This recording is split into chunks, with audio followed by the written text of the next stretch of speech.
A. Trend market secara general. Hal yang paling penting dan yang paling pertama pada analisa fundamental adalah tren market secara umum ya.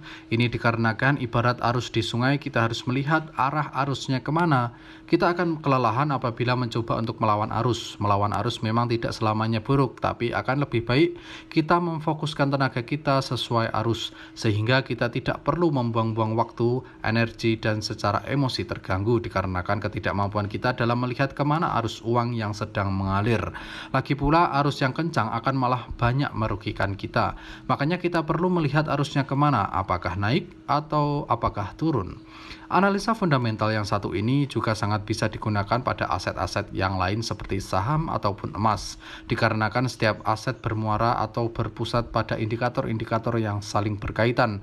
Berikut beberapa indeks yang bisa menjadi acuan tren market secara general.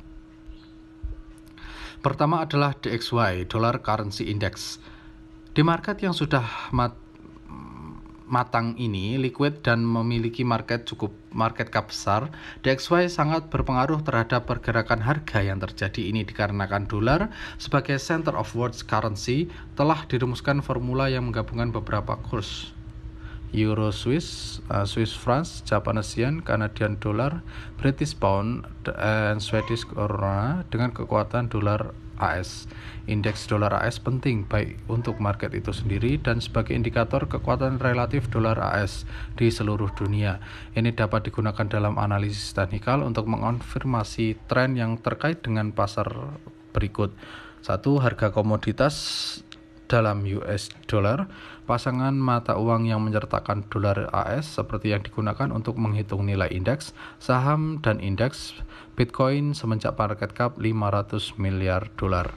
Cara membacanya adalah ketika DXY mengalami kenaikan, institusi akan cenderung hedging aset mereka dengan dolar dan ini akan membuat instrumen harganya menurun. Lalu apabila DXY mengalami penurunan, maka instrumen lain akan cenderung mengalami kenaikan. Namun, kenaikan yang terjadi bukanlah kenaikan simetrikal, melainkan eksponensial. Contoh, saat kenaikan DXY terjadi, maka terjadi penurunan minus 20% pada instrumen A. Ini artinya dolar menguat, orang-orang menjual instrumen A untuk memproteksi profit dan aset mereka di dolar. Ketika DXY mengalami penurunan, bisa saja instrumen A mengalami kenaikan plus 120% dari titik low-nya. Ini artinya fluktuasi harga antara penurunan dan kenaikan cukup berbeda jauh. Mengapa demikian? Ini dikarenakan seperti yang telah kita bahas, uang fiat terus dicetak baik secara digital maupun fisik sehingga akhirnya uang ini masuk ke market secara terus-menerus dari waktu ke waktu dan tidak pernah berkurang. Pencetakan uang dilakukan dengan tujuan yang berbeda-beda, misalnya menutup defisit atau pada tahun 2008 membail out kembali aset-aset yang terdampak karena krisis ekonomi. Bisa juga seperti masa COVID-19 di mana negara dan bank sentral dunia mencetak uang sebagai stimulus untuk menjaga ekonomi agar tidak resesi. Bayangkan 15 triliun dolar ini setara dengan 17% dari total ekonomi global pada tahun 2019 yaitu 87 triliun dolar. Itulah mengapa kalau kita melihat pasar saham dan pasar kripto, aset yang berfundamental baik akan selalu naik dan terus naik. Kalau kita hitung logika awam saja nih ya, secara umum kalau ada suntikan dana sebesar 17%, minimal aset kita bisa naik 17% dolar naik 17% juga.